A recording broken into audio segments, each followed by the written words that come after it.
talking about Marxism. So here's one idea you might recognise from before, that this is a representative, non-gender specific person for the whole human race, rather big-headed person. And a lot of people think there's a central human core, that's called human nature. And that core is unchanging no matter what society you put that person in. That core never changes. So if that is someone from the Masai Mara 5,000 years ago, that core is exactly the same as someone in Japan in another 3,000 years' time. That person's the same as people in Jesus's time, or that person's the same as people in Harrow in 2016. So we're all the same. So this is the great change with Marx. And Marx said, well, I hope this works, no, there's no such thing as that. There are all these different societies. I'm going to run out of room to draw them. All these different societies there, and all the people in them are constructed differently. I hope you appreciate the level of drawing here. All these people are totally different, even though they don't look the same, because the society that creates them is totally different. The superstructure of the society that they live in means that they're entirely different. People in this society think it's okay to kill your children if you want to please a god. People in this society think you can kill your wife if she's annoying. People in this society think that everyone's entitled to health care, whether they're rich or poor. People in this society think that there are, I can't think of any more examples, I've run out now, of horrendously different attitudes. That you should have several wives. The more successful you are, the more wives you've got, but not husbands. People in this society think that no matter how hard you work, God put you where you are and you should stay in your place, your allotted place in society. So if you're born poor, work hard and stay poor, that's all fine.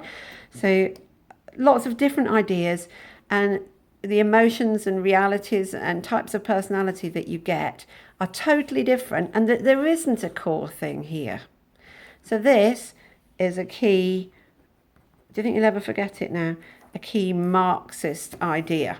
No such thing as human nature, all different types. So if I get the Marxist ideas, oh dear, this table's seen better days. Here they are. And I want you to talk about these, but I'll just give a quick run through. So some people try and think art is higher than money. Art is on an elevated status.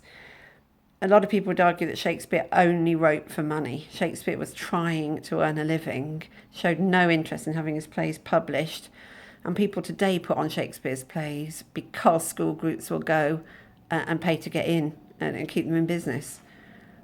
So, opera, ballet, just money-making machines. They're not higher than any film you care to mention. That's one idea. There's no big difference between cultural and valuable types of art and low-life money-making blockbuster films. They're all just about making money. So lots of ideas on the idea that you're a free thinker in control of your life is an illusion. You might think you are, but that's just an illusion we give you. In our society, you are completely controlled by the ideas that brought you up, or the ideas of the society that brought you up. Now, this one's an opposite to Marx. So I would think the same as I do now if I were an Eskimo in 1,000 years ago, or Japanese, that's 5,000 years ago. And a Marxist would say, no, I would be a completely different person if I was an Eskimo then, and I would be a completely different person if I was Japanese then. I'd be interested in your opinions. Your upbringing creates the way you see the world. You can't fight it. You can't think outside your society's box. There are certain thoughts you can't have if they're not available to you in your culture. I really can't give you an example because it would be unthinkable to me. I wonder what you think about that. There is nothing stopping poor people becoming rich if they put their mind to it. That's again the opposite of Marx. And if you agree with that, there's nothing stopping poor people becoming rich if they put their mind to it. If you agree with that, you're more likely to be a conservative voter, and that if you work hard and try your best, you can become rich, is a conservative point of view. Whereas a more left-wing or Marxist point of view is that there are a million things stopping poor people becoming rich if they put their mind to it. Their education, their family, their social values, their aspirations. It's not that nobody can do it. It's just really, really difficult, is the opposing idea. The social class or background an author comes from is reflected in their work. They can't help it. It's what they know. There it is. The social class or background an author comes from is reflected in their work, even if they don't realise it. They don't mean to just write about rich people. It's all they know. They just haven't got a clue what it's like to catch a bus.